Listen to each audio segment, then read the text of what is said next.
JEE mains के इस question में एक सेट पी और एक सेट क्यू गिवन है और बोला गया है कि पी इंटरसेक्शन क्यू, है ना, P intersection Q B maximum and minimum at Z1 and Z2। मतलब पी इंटरसेक्शन क्यू में ये वाली वैल्यू मैक्सिमम और मिनिमम Z1 और Z2 पर हो रही है। तो हमें इस एक्सप्रेशन की वैल्यू इसके बराबर गिवन है, तो अल्फा बीटा की वैल्यू हमें फाइंड करनी है। देखिए, ध्यान से पहले क्वेश्चन को समझ लेते हैं। सबसे पहली बात है कि z को हम x प्लस आयोटा वाई मान लेते हैं, plus two minus three iota उसके साथ ऐड कर दिया गया है, तो ये इसके बराबर होगा। आपको पता है z, इसका मैग्नीट्यूड के बारे में बोला गया है। तो किसी भी कॉम्प्लेक्स नंबर का मैग्नीट्यूड आपको पता है, रियल पार्ट का स्क्वायर प्लस इमेजिनरी पार्ट के स्क्वायर का अंडर रूट होता है। अब आप क्या कीजिए, इसका मैग्नीट्यूड अगर आपको निकालना है जो कि less than equal to one है, तो ये किसके बराबर होगा, x प्लस टू का whole square plus y minus three के होल स्क्वायर के रूट के बराबर होगा। सही बात है, less than equal to one. अगर मैं बोथ साइड स्क्वायरिंग करूंगा तो इसका रूट हट जाएगा और ये वन का स्क्वायर तो वन ही रहेगा। दूसरी बात है कि इनइक्वलिटी में हम स्क्वायर तभी कर सकते हैं जब दोनों साइड पॉजिटिव नंबर्स हो, तो यहाँ पर ऑलरेडी दोनों पॉजिटिव नंबर्स हैं, तो ये हमारा एक इक्वेशन आ गया है। एक्चुअली ये सर्कल है जिसका सेंटर -2, 3 है और इसकी जो रेडियस है 1 है। ये रेडियस है, ये सेंटर है। ठीक है, अब चलते हैं हम इस वाले क्वेश्चन पे। देखिए, ये थोड़ा कॉम्प्लेक्स करके लिखा गया है, पर है बड़ा इजी सा। देखिए, आप इसको हमेशा क्वेश्चन को कैसे इजी करना है वो मैं आपको सिखाने वाला हूँ। तो इसको हम लिख सकते हैं z plus z bar iota plus iota z minus iota z bar. इसको हम ऐसा लिख सकते हैं z plus z bar plus iota z minus z bar. अगर जेड आपके पास एक्स प्लस आयोटा वाई है और जेड बार आपके पास obviously x minus iota y हो जाएगा, तो z plus z bar two times real part और जेड माइनस जेड बार क्या हो जाएगा, टू वाई आयोटा। इन वैल्यू को हम यहाँ पे रखेंगे। ये लेस देन इक्वल टू -8 है, तो यहाँ पर हम 2x रखेंगे, यहाँ पर हम 2y आयोटा रखेंगे, तो ये हो जाएगा 2x plus iota times 2y iota less than -8। सही है, तो ध्यान दीजिएगा, ये हो जाएगा 2x iota iota iota square which is -1। Iota square जो होता है -1 होता है, तो -1 आ जाएगा उसकी जगह पर, और ये 2y लेस देन -8 हो जाएगा, which is equal to 2x, मैंने 2 से डिवाइड कर दिया, x minus y less than equal to -4। सही बात है। अब एक्चुअली इसने क्या बोला है कि दोनों का इंटरसेक्शन, देखिए दो सेट का इंटरसेक्शन मतलब दोनों के कॉमन पॉइंट, और यहाँ पर एक लाइन है और एक सर्कल है, इन दोनों के कॉमन, इन दोनों का इंटरसेक्शन मतलब इन दोनों के इन दोनों के बीच में क्या कॉमन पार्ट है। तो उसके लिए हमें पहले इसका डायग्राम बनाना पड़ेगा, है ना। तो डायग्राम हम कैसे बनाएंगे, ध्यान से देखिएगा। तो चलिए, इसका डायग्राम कैसे बनेगा, एक सर्कल का डायग्राम बनाना है। हालांकि यहाँ पर इनइक्वलिटी को भूल जाना है, आप इक्वलिटी के अकॉर्डिंग इनका क्या करिए, इनको लोकेट करिए। तो देखिए, इसका सेंटर जो है -2, 3 है, यानी कि आपको पता होगा कि ये सेकंड क्वाड्रेंट में होगा, कुछ इस तरीके से। और ये जो लाइन है x minus y equal to zero, आप x इक्वल टू जीरो रखेंगे तो y की वैल्यू कितनी आ जाएगी, 4 आ जाएगी, यानी कि यहाँ कहीं होगा, है ना। और y इक्वल टू जीरो रखेंगे तो x इक्वल टू -4 आएगा, है ना। और इसका जो सेंटर है वो कितना है, -2, 3 है ना। तो इस तरीके से कुछ ये लाइन जा रही होगी। ठीक है, अब हमें करना क्या है, इनका कॉमन एरिया निकालना है। तो कॉमन एरिया आएगा कैसे, देखिए ध्यान से देखिएगा, अभी हमने पूरा डायग्राम नहीं बनाया है।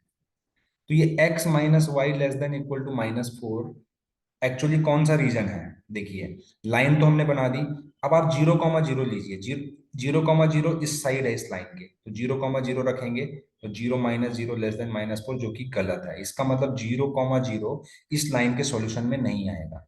तो जो लाइन का सॉल्यूशन होगा वो इस साइड होगा, इस साइड को, इस साइड को होगा। सही बात है।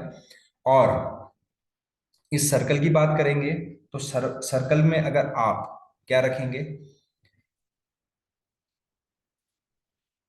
सर्कल देखिए, सर्कल में अगर लेस देन इक्वलिटी है ना, लेस देन इक्वल टू है, तो सर्कल के अंदर के रीजन को डिनोट करता है। तो सर्कल के अंदर का रीजन। अब अगर आप ध्यान से देखेंगे तो कॉमन एरिया की बात अगर करेंगे दोनों लाइन और सर्कल के बीच में, तो ये देखो मैं ब्लैक से इसको डॉट कर दे रहा हूँ, ब्लैक से इसको बना दे रहा हूँ। तो इतना जो है इनके बीच में कॉमन पार्ट होगा।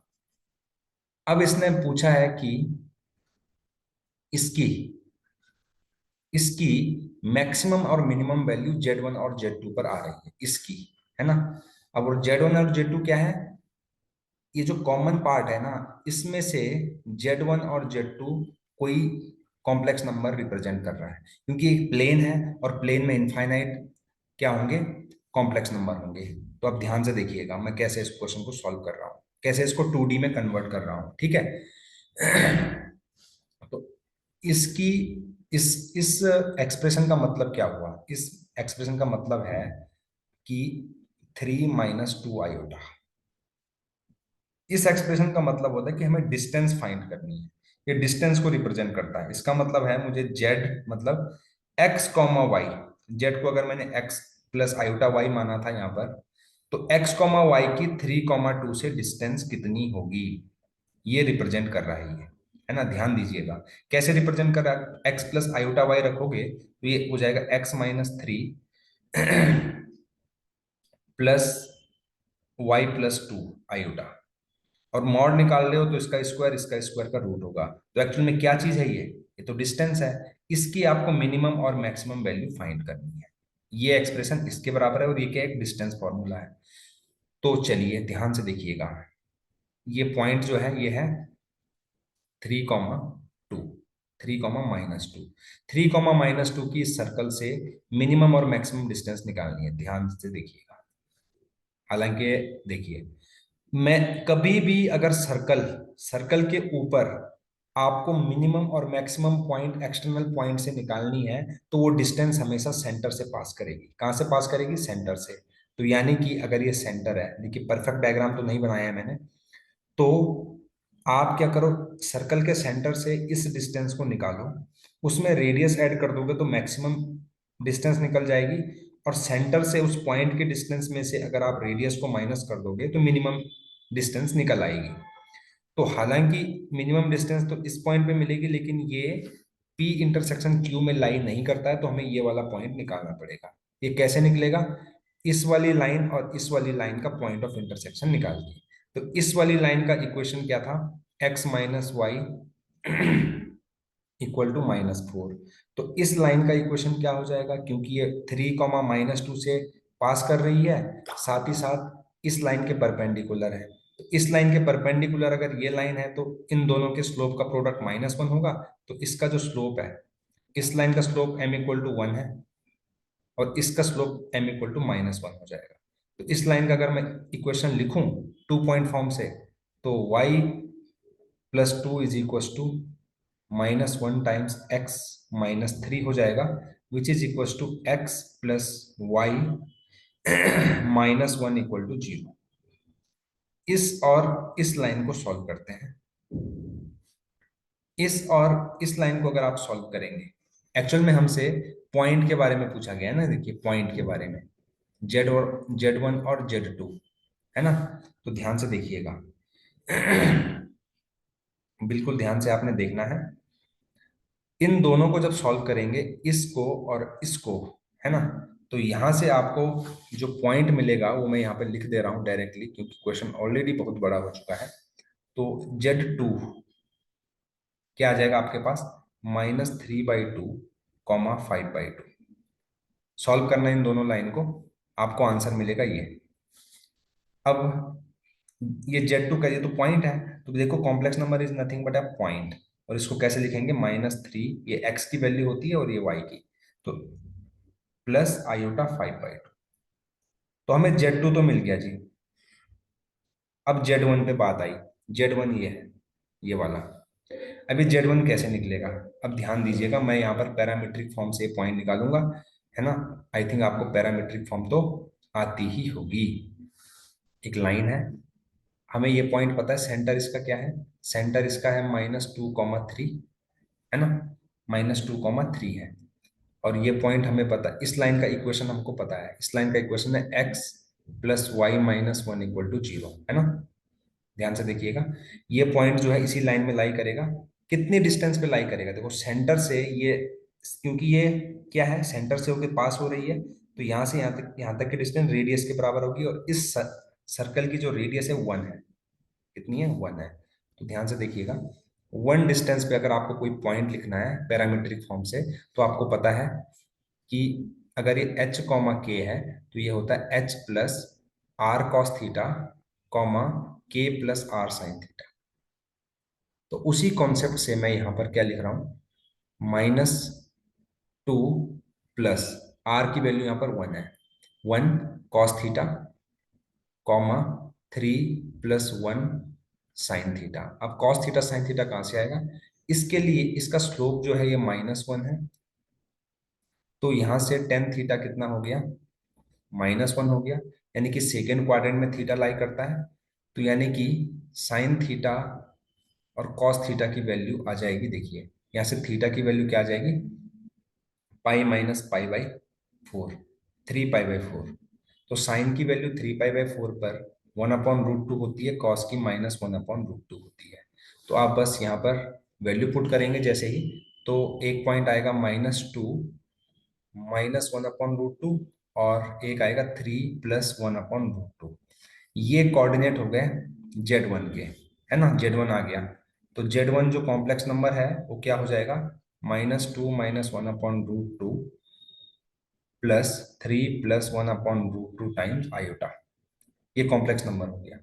अब इसने क्या बोला है कि Z1 के मैग्नीट्यूड का स्क्वायर +2 टाइम्स Z2 के मैग्नीट्यूड का स्क्वायर इसके बराबर है। तो जब देखिए, ध्यान से देखिएगा,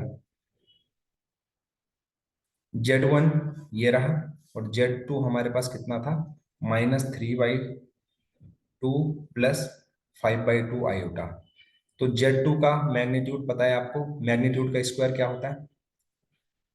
रियल पार्ट का स्क्वायर, यानी कि 9/4, प्लस इमेजनरी पार्ट का स्क्वायर 25/4, 34/4 आ जाएगा, है ना। इसमें अगर आप कितने का, 2 का इंटू करोगे, ×2, तो ये हो जाएगा 34/2, विच इज इक्वल टू 17। तो इसकी वैल्यू तो आ गई 17।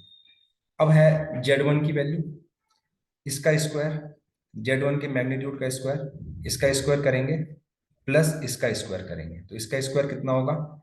2 का स्क्वायर 4, इसका स्क्वायर 1/2, 2 का इंटू करेंगे, दोनों नेगेटिव है तो नेगेटिव बाहर आ जाएगा, और नेगेटिव का स्क्वायर है तो प्लस ही रहेगा।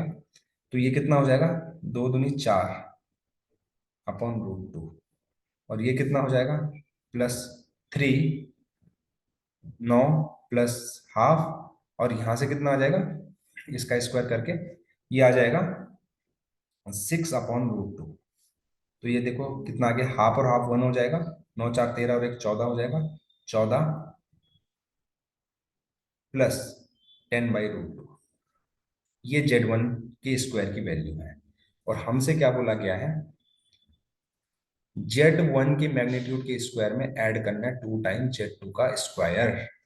तो दोस्तों ये हो जाएगा, ध्यान से देखिएगा, इसमें हमें ये ऐड करना है 2 टाइम्स Z का स्क्वायर, जो कि 17 था, तो 17 ऐड कर दो, तो ये हो जाएगा 31 + 10/√2।